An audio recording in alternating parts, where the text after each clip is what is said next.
She was so busy in admiring those soft blue eyes, in talking and listening and forming all these schemes in the in-betweens, that the evening flew away at a very unusual rate, and the supper-table, which always closed such parties, and for which she had been used to sit and watch the due time, was all set out and ready, and moved forwards to the fire before she was aware. With an alacrity beyond the common impulse of a spirit which yet was never indifferent to the credit of doing everything well and attentively, with the real goodwill of a mind delighted with its own ideas, did she then do all the honours of the meal, and help and recommend the minced chicken and scalloped oysters with an urgency which she knew would be acceptable to the early hours and civil scruples of their guests. Upon such occasions, poor Mr. Woodhouse's feelings were in sad warfare.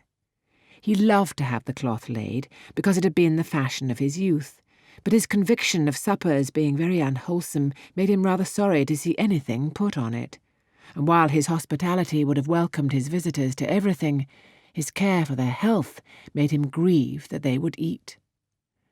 Such another small basin of thin gruel as his own was all that he could, with thorough self-approbation, recommend, though he might constrain himself, while the ladies were comfortably clearing the nicer things, to say, "Mrs. Bates, let me propose your venturing on one of these eggs.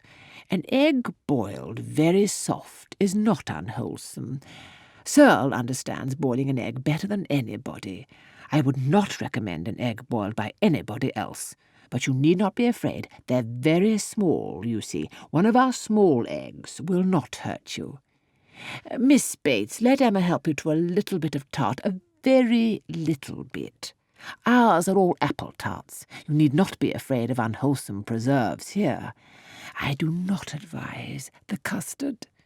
Mrs. Goddard, what say you to half a glass of wine, a small half-glass, put into a tumbler of water? I do not think it could disagree with you." Emma allowed her father to talk, but supplied her visitors in a much more satisfactory style, and on the present evening had particular pleasure in sending them away happy. The happiness of Miss Smith was quite equal to her intentions. Miss Woodhouse was so great a personage in Highbury that the prospect of the introduction had given as much panic as pleasure, but the humble, grateful little girl went off with highly gratified feelings, delighted with the affability with which Miss Woodhouse had treated her all the evening, and actually shaken hands with her at last.